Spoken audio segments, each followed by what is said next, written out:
사용하는 교재는 이제 CBD 개발 뭐 바이블에서 이제 책인데 이제 절판은 됐는데 이 책은요. 시스템 개발 절차가 요구사항 정의, 분석, 설계인데 설계, 구현, 뭐 테스트 이렇게 진행되겠죠. 그런데 이제 요구사항 정의, 분석, 설계, 그러니까 구현 단계 이전까지 이제 시스템을 우리가 모델링을 하는 과정에서 이제 산출물이 나올 거 아닙니까?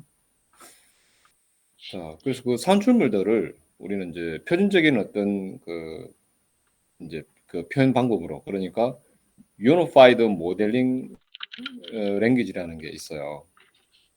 자, 이 UML을 통해서 이렇게 시스템을 이렇게 이제 설계하는 방법론, 그리고 Component Based Development까지 해서 이제 소개하는 책이고요. 그 다음에 이제 이거 말고 또 이제 그 Use Case Modeling이라는 또 책을 활용할 거고, 그 다음에 이제 그 에자일 스크럼 프로젝트 관리라 그래서 이제 이 책도 사용할 거고, 특히 이제 74기가 굉장히 이제 열심히 해놓았어요. 그래서 이제 74기들이 여기 그 아트라시안 그 지라 소프트웨어에서, 이 지라 소프트웨어가 이제 뭐 하는 툴이냐면, 우리가 이제 시스템 개발 절차가 있다면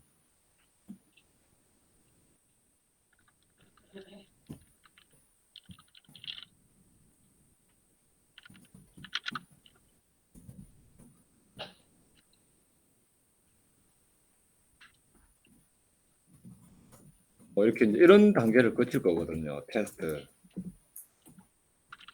이제 릴리스, 배포, 사용자 교육, 기타 등등. 이게 이제 그 소프트웨어의 개발 라이프 사이클이다라고 한다면, 지금까지 여러분들은 이제 그 여기를, 그러니까 이제 구현이죠. 구현 쪽에 뭐 이거 배워봤다 생각할 수 있는데, 수백짜리 뭐 수천억짜리 이제 시스템을 개발하는데 바로 그냥, 그러니까 수천 가구 되는 한 100층 이상 되는 건물을 짓는데 갑자기 와가지고 그냥 바로 땅 파면서 거기 투입된 인력도 공정마다 다 틀린데 그냥 다 모아가지고 그냥 막 이렇게 우왕좌왕하면서 하지는 않겠죠.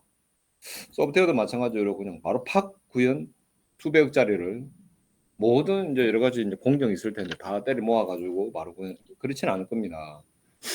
이렇게 이제 개발하는 공정 절차가 있을 텐데, 일단은 이제 제일 첫 번째 공정이 우리가 구축하고자 하는 시스템. 자, 이런 공정을 다 거치면 이제 뭐 구현까지 해도 이제 우리가 시스템이 나오고 시스템은 나오겠죠. 이 정도에서 이제 시스템이 뭐 완성이 아니더라도 나온다면 여기에 대해서 이제 테스트하고 우리가 볼 수 있는 실체는 이거겠죠. 이걸 이제 우리가 이제 개발하기 전에, 이 시스템을 우리가 개발하는 단계가 들어가기 전에 이 복잡한 시스템을 이렇게 좀 단순하게 비주얼하게 어떤 모형을 만든다고 할까요? 모형, 관점별로. 자, 이게 이제 모델링 작업입니다. 여기까지를 모델링 작업이라고 그래요. 그래서 여기까지를 뭐 모델링이다 라고 합니다. 어디까지냐면은 이제 요구사항 정의, 분석, 여기 설계까지를. 그러니까 이거는 이제 어떤 그 실체를 만드는 작업이 아니라, 다시 말하면 이 구현해야 될 이 시스템에 대한 이제 우리는 이걸 물리적으로 이제 구현하는 작업은 여기서 보고요. 건물도 마찬가지잖아요. 제일 처음에 뭐 100층짜리 건물이 있다. 그러면 이 건물에 대해서 이제 그 입주할 그 어떤 사람들이 있을 텐데, 기업들도 있을 테고, 그러면 이제 그 건물에 대해서 1층에 자기가 원하는 어떤 요구하는 기능이 있을 거 아닙니까? 이제 이 건물에 대해서 1층에서는 어떤 기능에 뭘 하는 어떤 사업체가 있을 거고, 2층에는 뭐 병원, 뭐 3층은 뭐 헬스장, 뭐 4층 이런 식으로 각각 먼저 이제 이런 요구 사항들이 있을 거고, 거기에 대해서 이제 부지가 선정이 되고 난 다음에 요구 사항에 대해서 이제 분석, 이제 또 설계, 그리고 구체적으로 이제 그 공사하기 전에 설계를 다 도면을 다 만들어 놔야 되겠죠. 여기까지가 되고 나면, 모든 게 결정이 되고 나면 그다음에 이제 공사. 그러니까 이제 시공업자가 시공을 하는 거죠. 마찬가지로 이제 개발자들이 이거 구현하는 거를 좀 시공이라 그러면 그런데 구현하게 되겠죠. 구현하기 전에 이미 다 결정이 다 되어 있어야 되는 거죠, 이게 인제. 이런 모든 구현 단계 이전에 우리가 구축할 시스템에 대한 건물에 대한 모든 의사결정 활동 얘를 모델링이라고 그래요. 우리가 인제 개발 공정을 보면 크게 인제 나누자면은 이런 모델링 단계와 구현 단계 이렇게 인제 볼 수가 있겠죠. 자 이제 이때 여기까지가 인제 모델링 단계인데 뭐랄까 어떤 모형을 만든다. 인제 이렇게 인제 보자면 만들었으면 이걸 인제 전 세계에 있는 모든 개발자가 전 세계에 있는 모든 그 건물 건축 회사가 어떤 알 수 있는 표기법이 CAD잖아, CAD. 마찬가지로 우리 소프트웨어 쪽에서는 이제 이 모델링 하는 결과물을 이렇게 표준적으로 이렇게 인제 작성하는 일종의 이제 비주얼한 랭귀지가 뭐냐면 이걸 뭐라 그러냐면 자 여기까지의 공정을 영상 정의, 분석, 설계까지의 공정을 어떤 하는 활동을 모델링이라고 그러고요. 모델링이라고 그러고 이 결과물을 모델이라고 그래요. 요 관점이 데이터 관점이면 이 구현하고자 하는 시스템에 대해서 도대체 어떤 데이터, 업무에서 어떤 데이터를 사용하고 걔네들 간의 관계는 뭘까? 이걸 인제 우리가 인제 분석하고 난 다음에 이게 인제 데이터 관점이죠. 이걸 인제 이런 식으로 내가 인제 그래서 그 데이터와 관계를 뽑아내는 그것도 내가 의사결정한 거잖아요. 그죠? 그 의사결정하는 행위를 데이터 모델링이라고 그러고 결과물은 데이터 모델이라고 합니다. 관점이 이제 데이터 관점이면 그렇다는 얘기죠.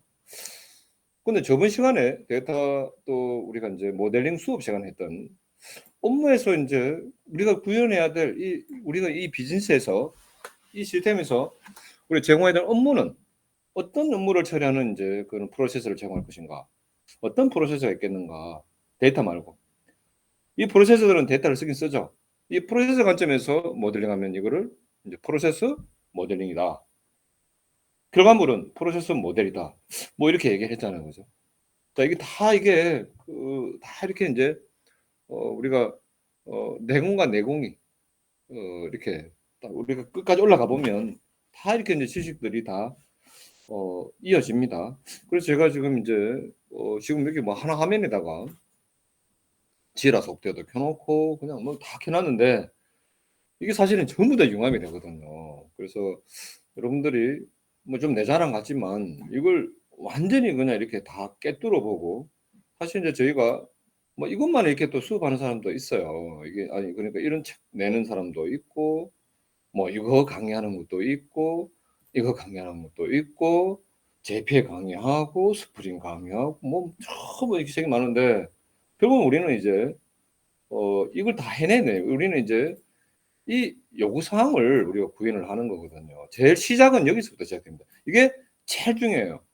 그러니까 학생들은 뭐 인제 이 얘기하면은 당장 막 구현이 막 그것도 어렵고 하니까 사실 이렇게 얘기하면은 '뭐 업무 분석하려고 내가 왔나? 뭘 만들어지 요구 사항 정의하는 거 이거는 내가 학원 안 와도 뭐 내가 업무할 때 다 뭐 이런 게 있다. 그래 상식적으로 알 수 있는 건데.'라고 하면서 실제 인제 우리가 인제 프로젝트 하자 그러면 이거 인제 내가 하는 방법을 알려주려고 그러면 수백억짜리 시스템입니다. 수백억짜리를 만들어야 되는데 그 복잡한 업무를 우리가 이 시스템으로 만들어야 되는 일인데 그게 이게 인제 그냥 단순한 일이 아니거든요. 이게 하여튼 제일 중요합니다. 여기서부터 시작해서 이제 우리가 뭘 구현해야 될 것인가 이제 업무를 봐야 내가 구축한 이 시스템을 이용해 가지고 그 실제 인제 어떤 현업이 그 어떤 비즈니스 환경이 있다는 말입니다 인제. 이 비즈니스 환경이 있다면 우리가 구축해야 되는 어떤 비즈니스 업무 환경이라는 게 있을 거 아닙니까?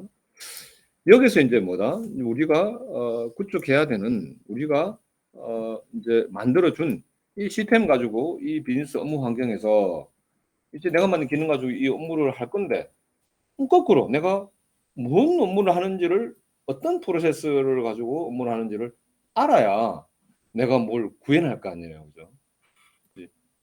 자, 그래서 이제 이런 걸 이 비즈니스 업무 환경에서 우리가 구현해야 하고자 하는 이 시스템, 그러니까 기능적으로 뭐 어떤 업무 그 기능을 제공해야 되는가를 우리가 다 뽑아내야 된단 말입니다. 그게 이제 요구사항 정의 활동 단계에서 하는 거고, 이때 이제 산출물이 기능적 요구사항 정의서, 기능적 뭐 소프트웨어 요구사항 정의서라고 합니다.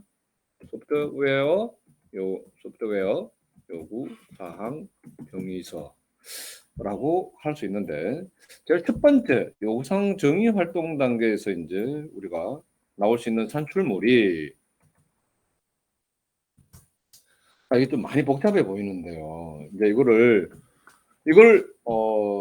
이제 상당히 이제 붕 뜰 수도 있는, 그냥 뭐 할 수 있는 그런 얘기처럼 들리지만, 저는 이제 그런 거 되게 싫어해요. 이제 그 구체적이지 못한 추상적인 이론은 아무 쓸데없습니다. 못 알아듣는데, 이게 이제 대학교에서도 이런 강의가 이루어지는데, 대학교 4년 나올 때까지 이거 한 번은 듣거든요.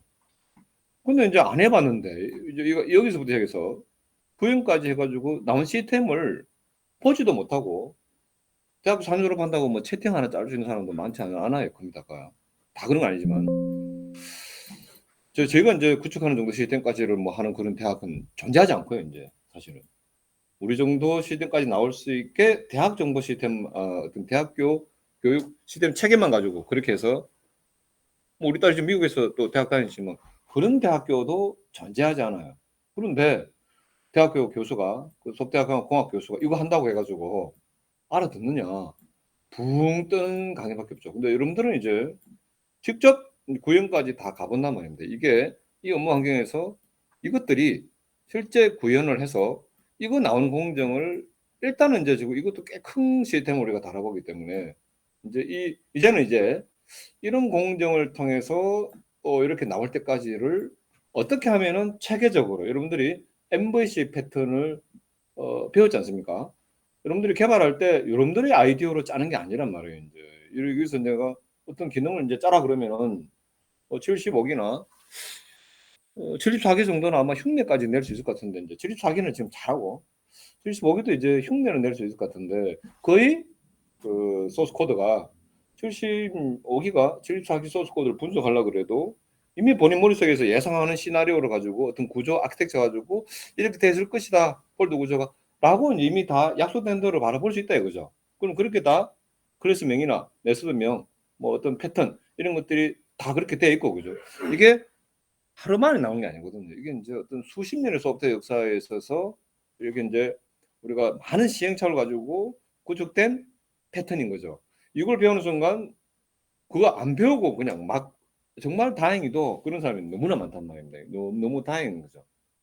너무 그렇게 공부해가지고 현업 가서 이제 막 이렇게 이제 부닥치면서 깨쳐가지고 그 사람이 몇 년 걸려가 도달할 거. 여러분들이 이제 교육만 가지고 이걸 우리가 학원에 있는 시대까지 이 정도 해봐 버리면 바로 그냥 몇 년 차 다 따라잡아요. 이제 이 구현 정도 부분은.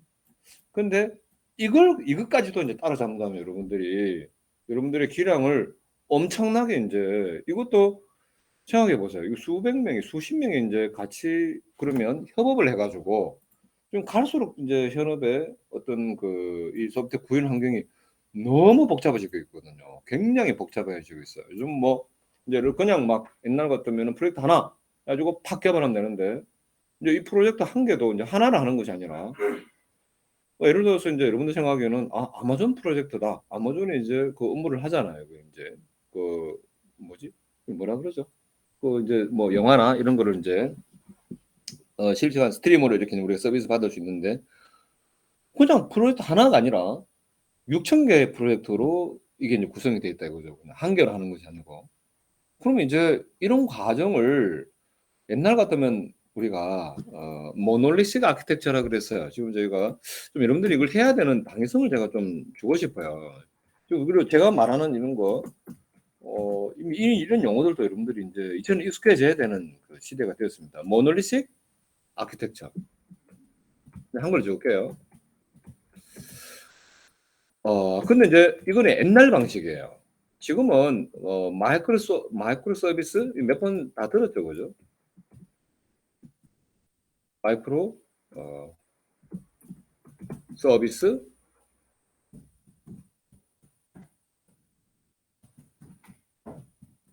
그렇죠. 그래서 이제 이걸 이제 줄여서 그냥 하나로 해서 그냥 이거는 이제 MSA 프로젝트라고 얘기를 하거든요. SA 뭐 이렇게 이제 아키텍처다라고 이렇게 이제 이렇게 크게 요거는 이제 그러니까 어떤 얘기냐면은 프로젝트 하나 있다. 뭐 예를 들어 LH 공사 있다. 이건 이제 프로젝트 하나를 하겠다는 거죠. 물론 이제 서브 프로젝트 조금 나누긴 나누는데 이제 기본 사상은 프로젝트 한 개를 하자는 겁니다. 얘는 LH 공사 있다. 그러면 얘네들은 이제 굉장히 여러 가지 많은 사업 부서가 있을 거예요. 그러면 이제 이거를 부서별로 그냥 프로젝트를 싸그리 다 그냥 마이크로하게 다 쪼갠다는 겁니다. 너무 많이 쪼개니까 옛날 같으면 모노리스 아키텍처 프로젝트 하나로 하니까 서버 한 대면 돼. 아니, 물론 서버 한 대는 아닙니다. 그런데 이제 기본적인 사상은 그냥 한 대면 돼. 근데 얘는 프로젝트를 너무 많이 쪼개니까 그러면 이제 저기 아마존 같은 게 6,000개다. 그럼 그게 다 서버가 그럼 6,000대 있어야 돼요. 6,000대. 얘는 한 대가 있으면 돼. 물론 한 대가 아닙니다. 이제 프로젝트를 여러 개를 또 서버 프로젝트로 나누고 뭐 서버 프로젝트로 한 6개, 7개로 나눴다. 자, 그러면 얘는 프로젝트가 그냥 너무 많아져요. 뭐 몇천 개, 몇백 개. 배달 민족만 하더라도 한 300개 이상. 그러면 300개의 서버에다가 얘네들을 뭐 어떻게 배포할 거예요? 이 배포하려니까 또 죽습니다, 이거 이제. 자, 그래서 이제 얘 같은 경우에는 이제 이걸 또 어떻게 한다? 요거는 이제 이걸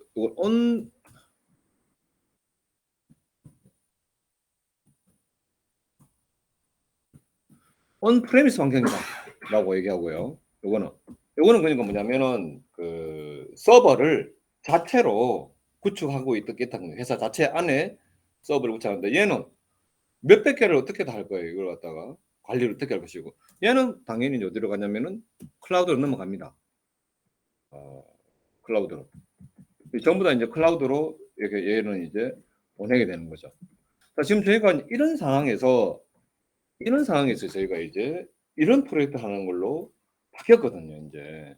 그래서 지금 이게 이렇게 바뀌는지 많은지 지금 또 저희 학원 졸업한 수많은 학생들도 이 부분이 제가 이제 수업이 안 됐기 때문에 또 관심도 없어요. 그래서 이제 여러분들은 무조건 이제 이 업무 환경을 이제 이제 이렇게 나가야 되고, 자, 이걸 제가 다 수업을 할 거란 말입니다. 이제 이걸 지금 제가 이게 바르게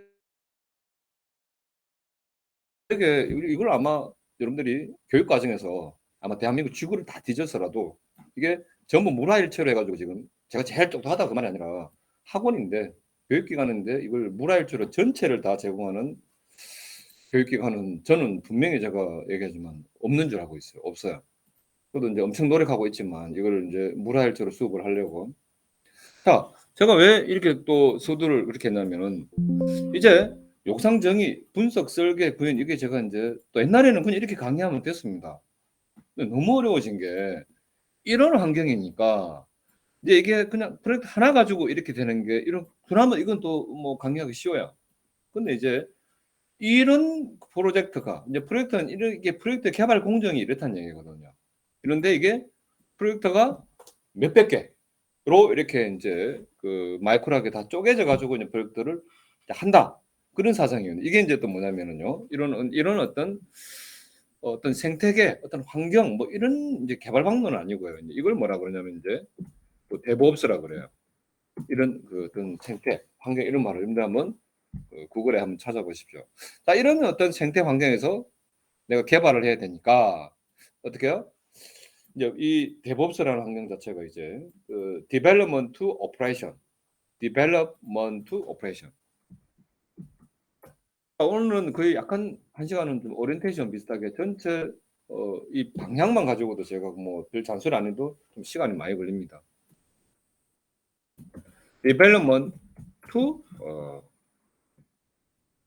operations.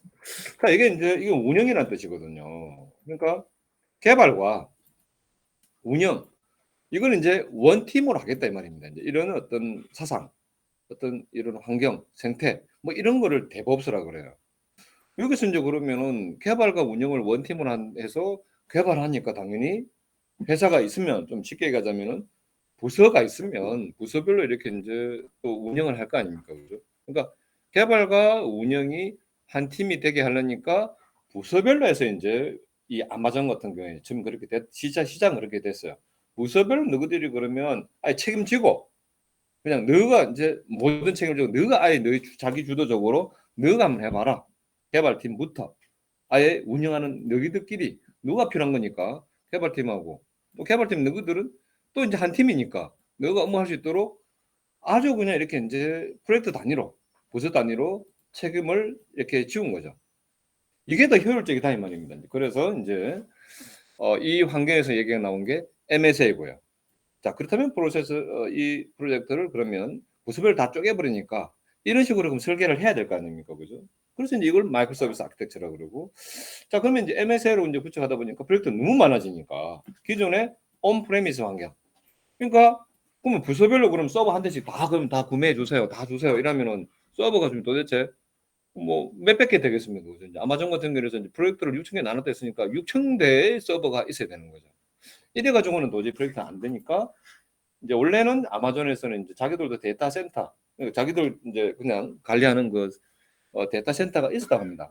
근데 이걸 전부 이제 뭐 제가 얼핏 듣기로는 한 10년은 안 걸렸는데 굉장히 오랜 기간을 두고 이제 전부 다 이제 클라우드로 옮겨버렸죠.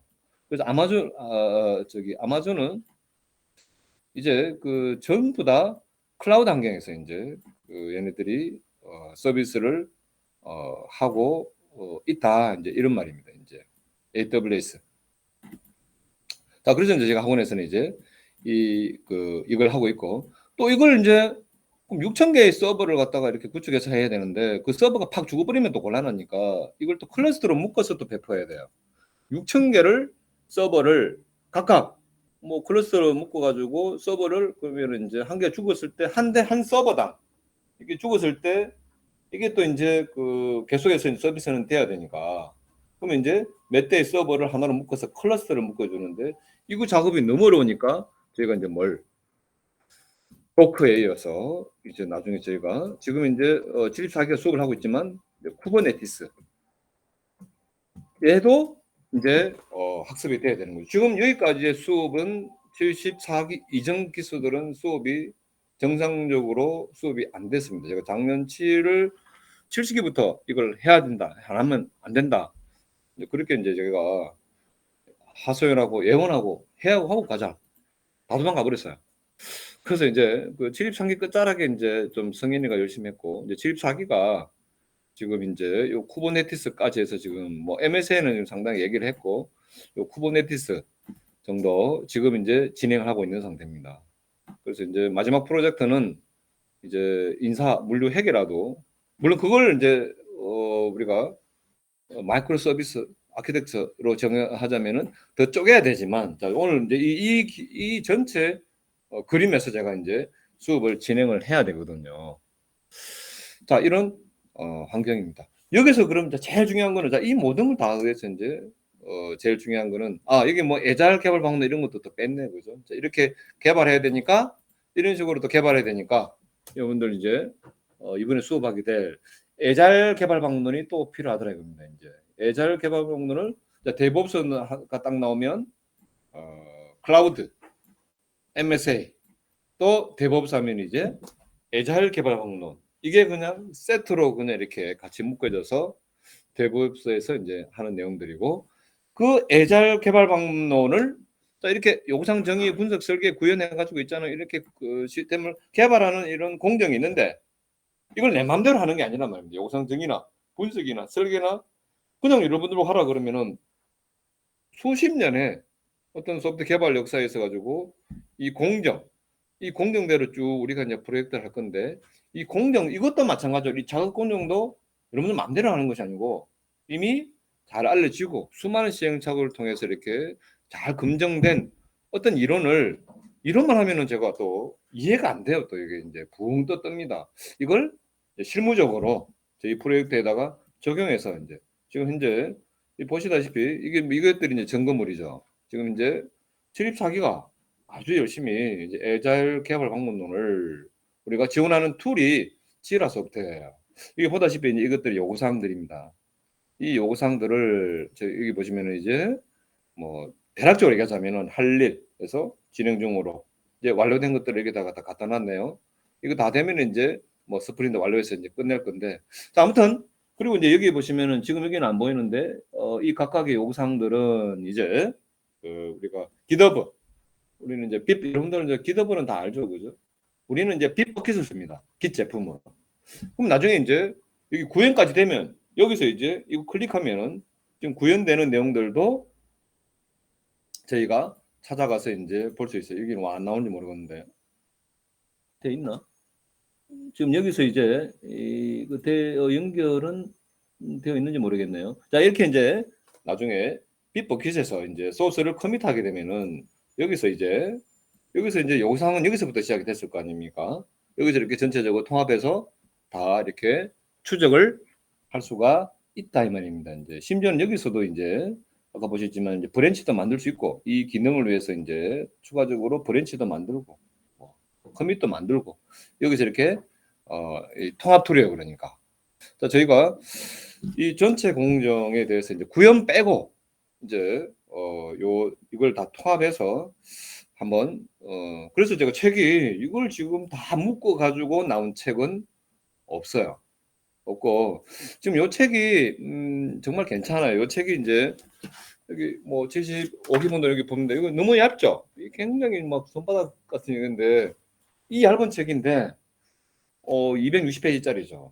여기에 이제 또 애잘 개발 방법론에 관한 이제 책인데 사실 여러분들이 여기 있는 거 보고 애잘 방법론을 해가지고 이렇게 해서 어떤 특정 프로젝트를 쫙 진행할 수 있느냐 이걸 봤다고 해가지고 불가능합니다. 이거 불가능해요. 그래서 이제 저하고 같이 이제 그렇지만 이제 저하고 이렇게 해보면 이걸 저하고 해보고 난 다음에 얘를 보면은요 시원하게 이 책 그 각각 라인 저 너머에 있는 깊이 있는 내용까지 본인이 더 이제 이해를 잘할 수 있게 될 겁니다. 근데 오히려 이 책 저자도 사실은 이제 말은 맞아요. 말은 너무나 너무 책 정리를 깔끔하게 잘하셨더라고.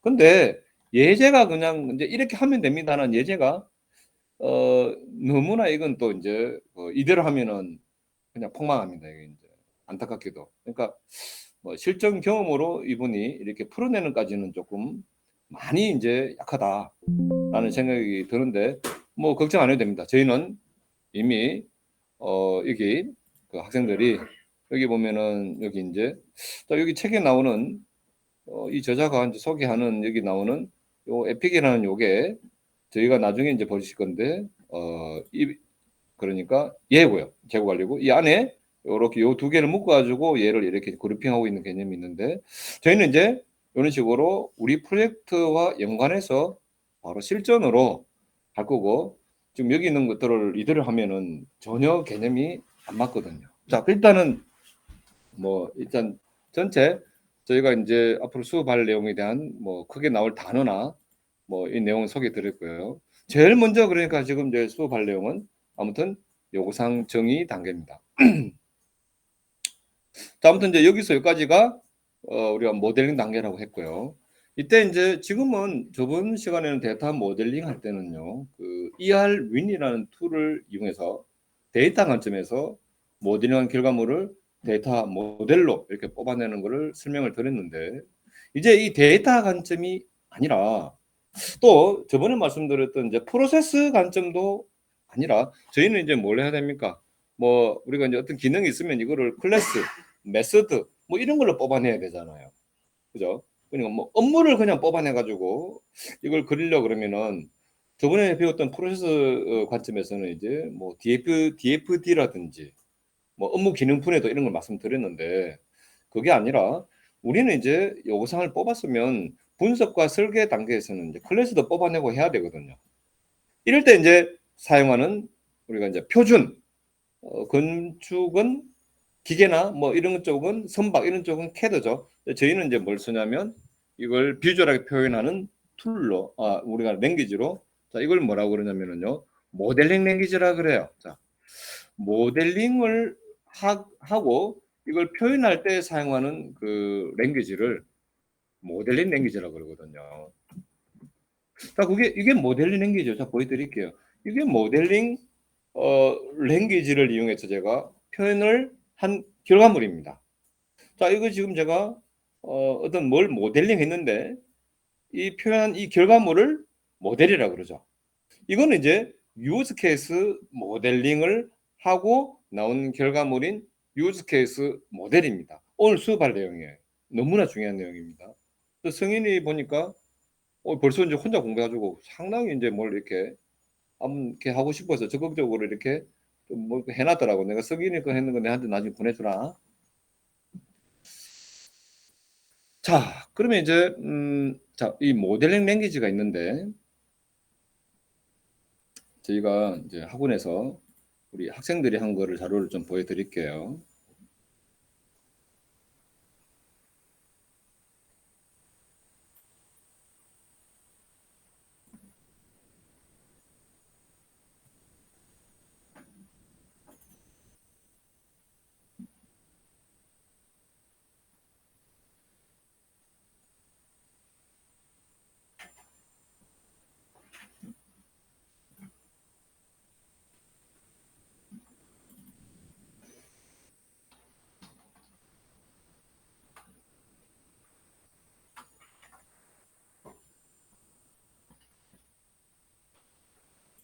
이거 안 들어가.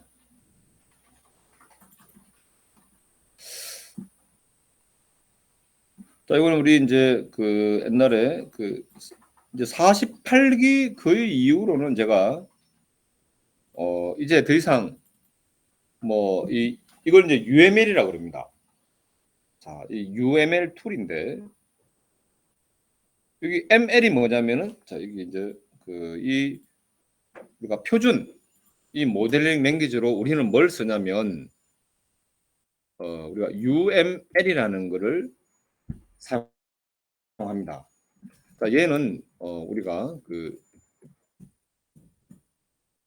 Unified 모델링 랭귀지다. 자, 그래서 이게 이제 Unified라는 게 통합된 모델링을 하기 위한 랭귀지다 이 말이죠.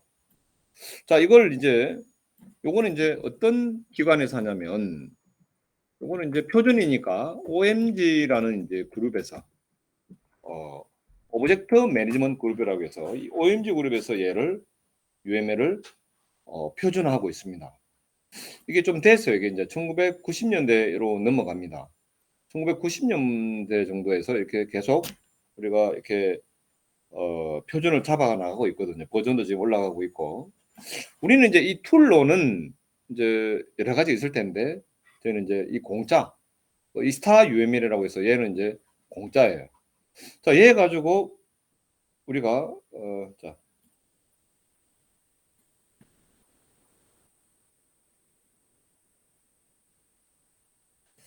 자, 여기 보시면은요. 일단은 여기 보시면 요구사항 정의 활동 단계가 있을 텐데 이거 봐봐요. 자, 개발 공정이 요구사항 정의 활동 단계, 이 활동 단계를 말합니다. 산출물로는 소프트웨어 요구사항 정의서만 있는 것이 아니라 얘는 그냥 엑셀에다가 이렇게 작업한 거예요. 이제 UML 표준으로 자, 이게 통합됐다 그랬잖아. 유니파이 됐다 그랬잖아요. 그죠? 개발 공정별로 우리가 건축물도 보면은 정면에서 보는 거 정면도, 측면도, 누구지? 건물 안에 들어가는 뭐라 철골 몰라 그 철골 구조가 있을지 모르겠는데 건물에 대한 전기 배선도, 소방 관계도 뭐 여러 가지 관점별로 우리가 설계를 할 수 있을 거 아니에요, 그죠? 자, 그럼 마찬가지로 우리의 복잡한 시스템도 하나의 관점으로는 다 이걸 표현 못 합니다. 심지어는 이제 아까 데이터 관점에서는 뭐다?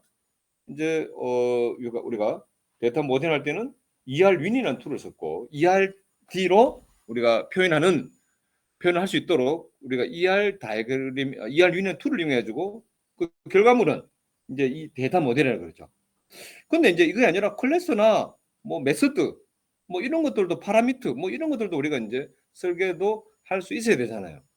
그리고 요구사항 정의 활동 단계의 산출물도 우리가 비주얼하게 이렇게 또 표현하고 싶다 이거죠. 그래서 각 공정별로 다양한 산출물이 나올 수 있는데 그걸 뭐다? 이 통합된 유니파이드 된 이 모델 랭귀지 UML에서 각 관점별로 여러 가지 다이어그램을 제공하고 있습니다.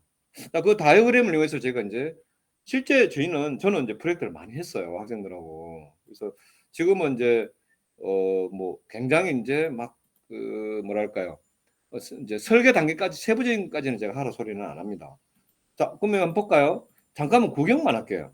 이 옛날에 이제 병원에 원무가 있고 원무, 그다음에 의사들 진료 뭐 이런 게 있다.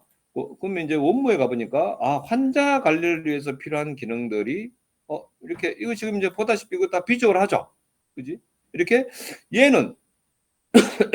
얘는 뭐라 그러냐면 여기 이제 오른쪽 클릭해 가지고 있잖아. 애드 다이어그램 누르면 이봐요. 여러 가지 다이어그램들이 존재하죠. 그러니까 관점별로 여기는 ER 다이어그램은 없다, 그지? ER 다이어그램은 여기는 이제 여기는 이제 시스템적인 어떤 프로세스나 이런 쪽이기 때문에 어떤 그러니까 프로그램적인 어떤 아키텍처를 설계하기 위한 것이 이제 기본적으로는 그래요, 이제. 그래서 여기 보면 ER 다이어그램은 뭐 따로 없네요. 다른 툴에서 하니까. 자, 그래서 여기 보면 이제 유스 케이스 다이어그램 있죠. 자, 저는 이 많은 다이어그램 중에 제일 중요한 게 이제 유스 케이스 다이어그램이라고 생각을 합니다. 실제 그래요. 자, 그래서 이게 이제 유즈 케이스 다이어그램 뭔지 모르겠는데 보니까 이거는 이제 요구사항 정의 활동 단계에서 나올 수 있는 산출물을 UML에 표준으로서 제공하는 유즈 케이스 다이어그램 가지고 그려냈구나라고 이제 생각할 수가 있겠죠. 자, 그래서 이 첫 번째 이거는 뭐다? 요구사항 정의 활동 단계였어요. 그 다음에 뭔지 몰라도 이제 분석 단계는 그죠. 자, 이게 이제 보니까 이게 병원을 제가 선택해 볼게요. 여기 원무가 있죠. 자, 일단 원무가 있고 환자 관리가 있네. 자, 이제 분석 단계도 마찬가지 그대로. 자, 이게 이제 요구사항 정의 활동 단계 원무에 환자 관리. 원무에 환자 관리를 한번 가볼까요? 있네, 그지? 여기 가보니까 환자 관리 가보니까 환자 정보 관리, 체크 환자 관리. 이게 뭔가 이제 제가 볼 때는 시스템이 제공해줘야 되는, 그지? 어떤 기능을 여기다가 이렇게 이제 분석한 걸 여기다 표시한 것 같네요. 표준적인 방법으로. 자, 환자 정보 관리를 한번 볼까? 이건 요구사항이잖아. 밑에 보니까 이제부터는 이제 여기서는 이제 설계가 들어가요. 이제 분석해 보니까 환자 정보 관리를 제가 일단 클릭해 봤어요. 보니까 환자 정보 관리를 그러면 이제 시스템적으로 구현하기 위해서는 마치 그 데이터베이스에 논리적 설계했었죠. 그지? 사용자 관점에서 자, 한글로 학생 태블이라고 그러잖아. 그리고 그지?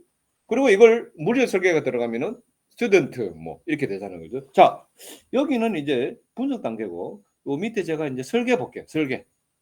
이제 보니까 패키지 명도 막 이렇게 코드가 되네요. 자, 딱 보니까 여기 이제 보니까 아까 말했던 것도 환자 관리가 요거는 이제 우리 데이터 모델링으로 보자면 논리적인 어떤 설계. 자, 여기 이제 설계는 이게 이제 그 분석 단계 다음에 설계인데 이거 다음에 구현이거든.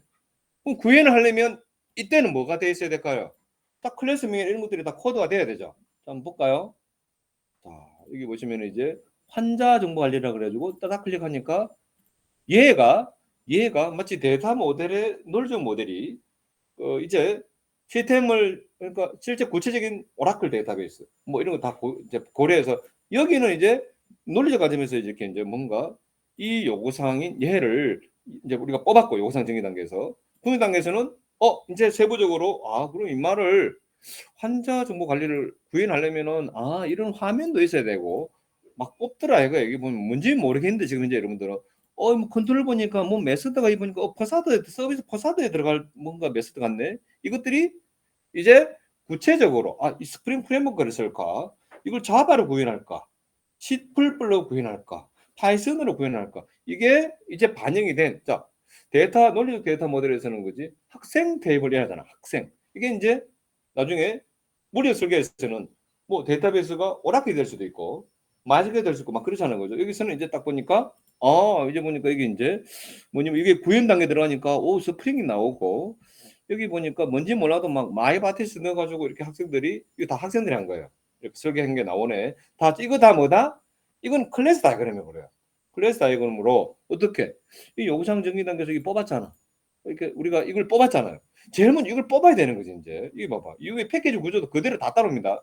여기서 이미 요구사항 증의 활동 단계에서 이미 모든 이제 이 뭡니까 시스템적인 구조가 다 정해져요. 이거 다 정해놓고 그대로 따라오잖아. 그래서 환자 정보 관리 오케이 분석 단계에서 논리적인 이제 관점에서 이제 우리가 환자 정 관리라는 걸 이제 구현하기 위한 화면부터 해서 컨트롤 이게 나중에 퍼사드로 발전하거든. 뭔지 몰라도 엔티티 이건 나중에 JPA로 발전할 거거든. 뭐 하여튼 DAO로 발전할 거거든. 이걸 이미 해놓고 이제 어떻게 해요? 여기 와서 이제 여기 있는 거 그대로를 보고 이거 그대로 보고 여러분들이 논리적 데이터 모델을 보고 그대로 물리 설계하듯이 데이터베이스에 있는 그 칼럼 타입만 오라클이면 오라클 바사2 뭐 이렇게 하면 되잖아요. 그죠? 얘는 이제 마찬가지로 이걸 그대로 이제 설계 단계에서 구현 단계 이전이잖아요. 그러니까 여기서는 이제 뭐 스프링을 쓸지 뭘 쓸지 이게 이제 설계 단계에 와가지고 이제 이렇게 클래스 다이어그램을 전부 다 이렇게 표현이 돼가지고 그 다음에 자 이거는 이제 정적인 모습이고 또 동적인 모습을 얼마나 열심히 했는지 한번 봐봐요. 이게 학생들이 여기 보면 이제 이렇게 돼 있고 자, 설계 단계 와서는 이거 봐봐요. 요거 있잖아. 이제 요거 딱 보면 이제 자 이게 환자 관리인데 이게 환자 관리 안에서 이제 뭐 한다? 환자 정보를 등록. 자 이게 뭐냐면 환자 정보를 등록, 수정, 삭제, 조회하는 그런 이 기능입니다. 그래서 이걸 어떻게 한다? 여기서 보니까 환자 정보 관리하기 위한 막 클래스 다 뽑았는데 내가 막 진짜 이거를 작동시키면은 자 이제 환자 정보 등록할 때는 얘네들이 어떻게 해가지고 막 이렇게 이제 기능을 수행하고 이거 전부 당시 이게 48기면은 지금으로부터 한 10년 다 돼 가겠네요. 그때는 이런 거 다 시켰어요. 다 이런 걸 다 작성할 수 있도록 했는데 이게 다 UML에서 이건 동적인 모습을 우리가 작성할 수 있는 툴인 시퀀스 다이그램이라고 그럽니다. 이제 시퀀스 하게 순서 있게 이렇게 한다 이거죠. 자, 그러면 제가 여러분들 보고 이거 하라 소리 안 합니다. 이제 안 해요. 단지 여기서 이제 이 UML에서는 이렇게 통합됐다. 그러니까 여러 관점을 모델링 해야 되니까 통합이 된 거죠. 그런데 여기서 이제 여러분들이 그러면 죽겠잖아. 이거 딱 봐도 머리가 어지러지라고. 어우 씨 이거 어떻게 작성해 이걸. 막 이제 환자 정보 관리 하나에 이봐요. 환자 관리 하나에 등록, 수정, 삭제, 조회가 있으면요. 이봐봐. 환자 정보 관리 이게 이제 다이어그램인데 정적인 모습 클래스 다이어그램인데 여기는 등록할 때 조회할 때 뭐 전부 다 이렇게 학생들이 다 작업을 이렇게 열심히 다 했죠. 자 이걸 저는 이제 안 하고요. 여러분들은 이제 뭐만 하시면 된다. 얘입니다. 솔직히 얘만 할 줄 알면은 이건 자동 다 돼요. 이거 안 해도 돼. 암산 다 돼요. 왜? 그냥 엠버시 패턴 다 구현할 것이기 때문에. 그래서 저희는 이제 오늘 제가 수업 드렸던 게 이제 UML에 대해서는 이제 관점별로 여러 가지 다이어그램이 있더라. 여기 아무거나 이렇게 보시면은요 다이어그램이 이만 많은 다이어그램 있잖아요, 그죠? 이거 다 안 하겠다는 겁니다. 뭐만 제가 보여드린 거는 몰라서 안 한다는 거를 증명하려고 해서 보여드린 게 아니고 이런 다이어그램이 있었고 이렇게 이제 저희가 이렇게 저도 내공을 쌓아 왔다 이거죠. 그냥 제가 이렇게 가만히 갑자기 있는 내용이 아니라 그래서 이걸 이제 다음 시간에 이제 이어서 수업을 하도록 할게요.